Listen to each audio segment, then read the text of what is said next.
Transformers has always been a thing in pop culture, whether it be in the form of TV shows or movies, and now we've all been desensitized to them via the Michaelbay blockbusters. It's bizarre to go back to a simpler time, when there's only one. The birthing of a deal with Hasbro and DreamWorks to make one of their properties into a movie eventually led to a highly successful, if not well-received film, but it's always struck a chord with fans and general audiences, as for a time these movies dominated the box office, with this one in particular being labeled as the best. Besides Bumblebee, obviously. So I wanted to go back and see if it was truly the best of the franchise. And while it is, that's not a high bar, as this one has plenty of problems on its own, but it almost feels quaint compared to the other bloated blockbusters, and bizarrely, more sincere, if not equally as crass in moments. This is Transformers 1. The film begins with narration from OptimusPrime, voiced by Peter Cullen, talking about the cube, but it's really just called the Allspark, so yeah. It is the source of all Cybertronian life, a piece of lore I'm sure will not get retconned a million times over in the sequels. Because of this Allspark, the two factions on Cybertron, the home planet of the Transformers, led a war. These two factions are the Autobots, the good guys, and the Decepticons, the bad guys. You can tell because their name literally means to deceive. Kinda stupid to name yourselves that if you believe in your cause, but okay. The Allspark eventually went into the far reaches of space, and so did the Autobots, desperate to find it. However, we find ourselves in a acute case of racism from this soldier named Epps, played by Tyrese Gibson, who really just hates the fact that this other soldier dares to speak Spanish. Yeah, this is a reoccurring theme throughout the movies, or maybe they just hate black people and want to make them seem intolerant because they're also played off as stereotypes throughout these movies. I can't tell. Maybe it's both. It's really obnoxious how kind of racist these movies are. They're not like Birth of a Nation or like straight up propaganda like racist, but they are kind of over the top at times. The other important soldier that actually shows up throughout the franchise, minus the fourth one, is Lennox, played by Josh Duhamel. Or Josh Duhamel, I don't know. This is where the military propaganda starts, as all of these, minus 4 also weirdly, paints the American government and military in the best light possible. It's a joke that's been done to death, so I won't talk much about it. Like in every video talking about these movies, they're like, oh, military propaganda is all over the place. So I'm not going to talk about that really that much. But at least it doesn't feature actual soldiers as a ploy to get people to enlist, like Act of Valor, so there's that. Oh, and the bully from A Christmas Story is here. He doesn't last long. Anyways, these soldiers are stationed in Qatar, which is conveniently where one of the Decepticons, Blackout, is, where he manages to steal the military's information and dip. Oh yeah, and wipes out the entirety of the military, making them see the pearly gates. Anyways, now we're on to high school adventures with Shia LaBeouf, Sam Witwicky. He's as sweaty as the average Michaelbay character, so he fits right in, recapping the history of his great-great-grandfather, Archibald Witwicky, who found the Arctic Circle and explored it. He would end up going crazy, talking about a giant Iceman and drawing strange symbols. Probably a Temu code. Sam persuades his way into an A with all the charm of a Michaelbay character. Seriously, even in his other movies like Eagle Eye, he plays the exact same character that's constantly freaking out and sweating and all over the place. It's weird.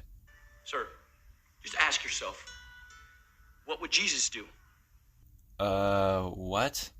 Sam's father, as mentioned in my previous video about Ghostbusters 2, yes, I know off-topic self-plug, but who cares, goes to buy Sam a car, but only once at $4,000 at most. It is here Sam meets Bobby, played by Bernie Mac, rest in peace, who tries selling him some cars. Oh, don't be like that. If I had a rock, I'll bust your head, bitch. Say, man, she deaf, Yeah, this is like a slightly less trashy Rob Zombie movie. However, a new car shows up, Bumblebee, who quickly obliterates the windows of all other cars, and somehow not his. Guess he got that tempered glass from, Cybertron? Bobby sells the car for $4,000 as we cut to Washington, D.C. to meet Mr. Secretary. Yes, that's his name, and So young. I don't like that that's the first thing you said. He debriefs everyone, including a student named Maggie, about the attack we saw earlier. Also, the Secretary of Defense's actual name is John Keller, but he doesn't show up after this movie, so it's not that important. And the only real lead we have so far is this sound. I'm over here stroking my dick. I got lotion on my dick right now. I'm just stroking my shit. I'm horny as fuck. That's the signal that hacked our network. Sam gets back home and feeds his dog Mojo his sleeping pills. Oh, and also we meet Sam's mom. His parents just get worse in the second, but surprisingly, they get worse in the third. Also, how is their house that big, but they can't afford Sam a car above $4,000? his first car. It's supposed to be like that. That doesn't actually answer that. Even the car he got, literal Bumblebee, is shitting out more fumes than a factory from your average mascot horror game. Back with the soldiers, they talk about what happened. When I took that picture, I think it saw me. You think? Anyways, we see another Decepticon, Scorponok, watching them with some really good visual effects. I know this is a common thing praised about these films, but the special effects are legitimately special. Like, they're well done and often look downright amazing. Sam takes his friend to a lake party, and hey, there's Trent from the Friday the 13th reboot, also with Michaelbay involved. No, like, seriously, he plays the exact same character with the same exact name in both movies. Technically, that means Jason Voorhees is in this universe. Kinda bizarre. Anyways, Sam doesn't last long before insulting him and leaves, kicking his friend out to get Michaela in, from the help of Bumblebee, because he really wants people to make out on top of him. I'm serious. Are you new to school this year? It's your first year? I can't tell if she's being condescending or not. Yeah, no, I'm cool with, females working on my engine. I prefer it, actually. Wow, that is some top-tier game right there. Unbeatable. Inside Air Force One, there's a boombox. Ironic.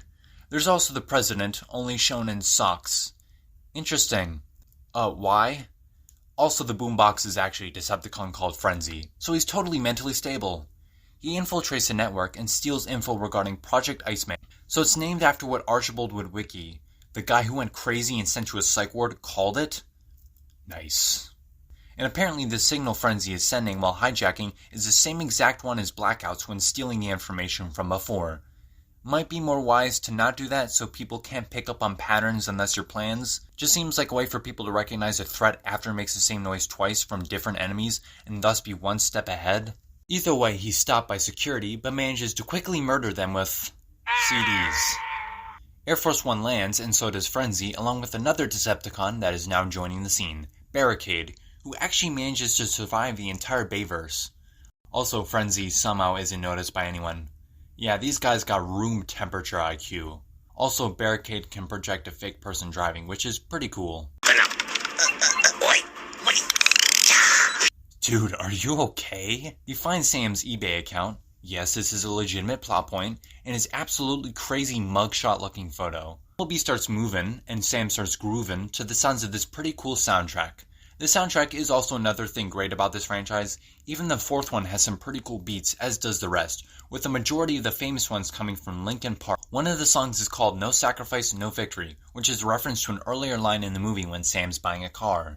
No sacrifice. Yeah, no victory. I got it. The old Wiki motto. So it's nice to know the composers cared about consistency and making something really stand out in this film and complement it. Sam finds Bumblebee sending his Autobot signal and gets chased by some dogs, eventually leading him to a police car and getting arrested. He gets taken in by some interesting cops, but interesting in any other movie. In a Michaelbay movie, they fit right in. What was that? You eyeballing my piece, 50 Cent? The team in Qatar gets attacked, where they have just the worst reaction times. Oh yeah, and the bully from A Christmas Story gets killed like I said earlier. They reach a town and get a telephone and call the Pentagon, and this somehow works. Sure. They send a whole lot of aircraft to the area, and I do like the little explosions they add onto this one plane shooting. Makes it a bit more realistic, or at least interesting, if it's not realistic. They drive Scorponok away and get a piece of it as they are saved. Back at the Pentagon, Maggie takes the signals and puts it in a 2 GB flash drive. Sure, that'll work, and brings it to Anthony Anderson. I'm not kidding. He's playing a character named Glenn, but this lasts about 2 seconds before the FBI raids the place and arrests them. Wow, that was quick. Back with Sam, Bumblebee returns to stalk him all the way to Michaela, who then stalks after him herself. Barricade joins in and asks Sam a very important question. Are you username LadiesMan217? I don't know what you're talking about. Are you username LadiesMan217? Sam runs out and into Michaela as the two of them get into Bumblebee as he drives away from Barricade. A brief fight ensues wherein Frenzy also joins in and promptly gets destroyed by Michaela. Also, it's already night? Wasn't it morning when this thing started? You mean for a whole day they've just been running around or inside Bumblebee?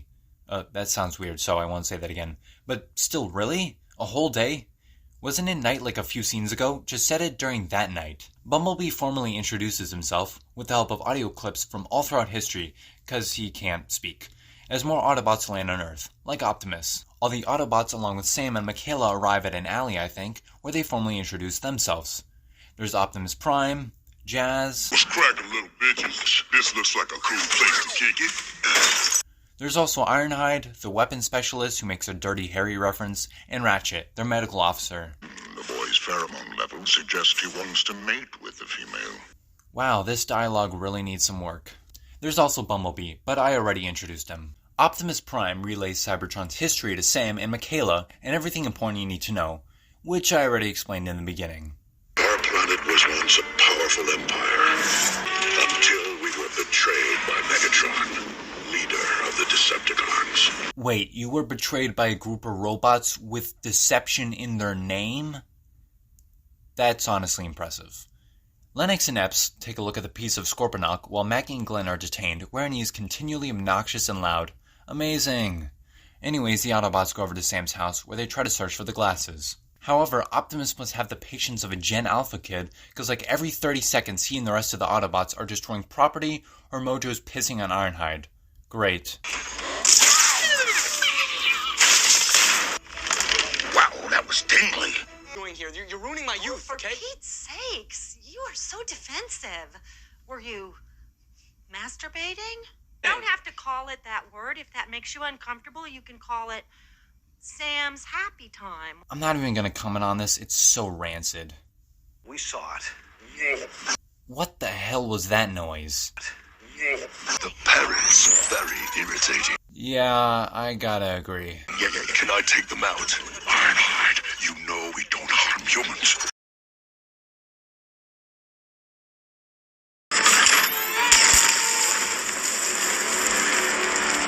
You know we don't harm humans.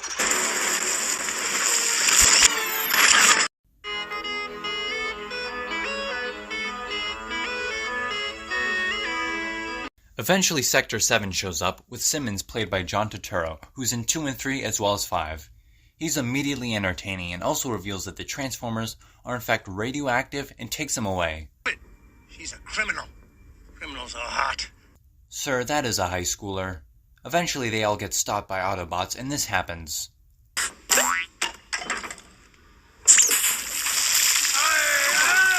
Bumblebee, stop lubricating the man. What the hell? Simmons and this other agent, not given a name, played by Brian Stepnack, who is in Nicky, Ricky, Dicky, and Dawn, as well as Loudhouse and young Sheldon, gets arrested by Michaela and Sam, but this lasts all of 2 seconds before the others arrive and capture Bumblebee, as Sam and Michaela are thus arrested themselves. A Sector 7 agent named Tom Banachek talks to John Killer about the Beagle 2 Mars rover that encountered a Transformer. This is funny because this is actually the teaser footage, so it's nice that they actually utilized it. The Autobots figure out where the Allspark is and let Bumblebee essentially be killed for their mission. Well, he doesn't, but Optimus is more worried about saving the planet, which will come to bite him in the ass later on as nobody seems to like him in the series. He also tells them that they must destroy the Allspark and will sacrifice himself by putting it in him if necessary. He says it's been an honor and they try to make this a sad moment, but we've only really seen them do their shtick for about 20 minutes, so it doesn't really work. Maybe if you hadn't taken so long to introduce him, all this would hit harder. It's ironic that a case of a blockbuster movie taking longer to set up things actually backfires, but it's not a huge problem, so there's that. All of the main characters, at least most of them, finally all meet up so we can finally see how bloated the cast is. However, we do get introduced to another character, Megatron. Only took 96 minutes out of a 144-minute long movie to get there, but okay. This causes the other Decepticons to mobilize and start moving, meaning we can finally get into our third act. Starscream shows up and starts blowing out all the generators, alerting everyone. Wow, this guy is like #1 dick rider of Megatron. At least he shows up happy to work. Lennox, Epps, and the rest of the soldiers take charge of the situation and order Simmons to take Sam to Bumblebee, as the others hide the Allspark in Mission City, which is totally a real name. Megatron wakes up and immediately finds Starscream as one of the Decepticons, Bone Crusher, joins with the Autobots and fights OptimusPrime in a really cool action scene wherein Bone Crusher dies brutally. Nice. Mission City starts getting attacked, and a really cool finale ensues wherein Jazz also dies. Remember him? Eventually the Decepticons get defeated as Optimus prepares to sacrifice himself, but Sam puts the Allspark in Megatron, killing him.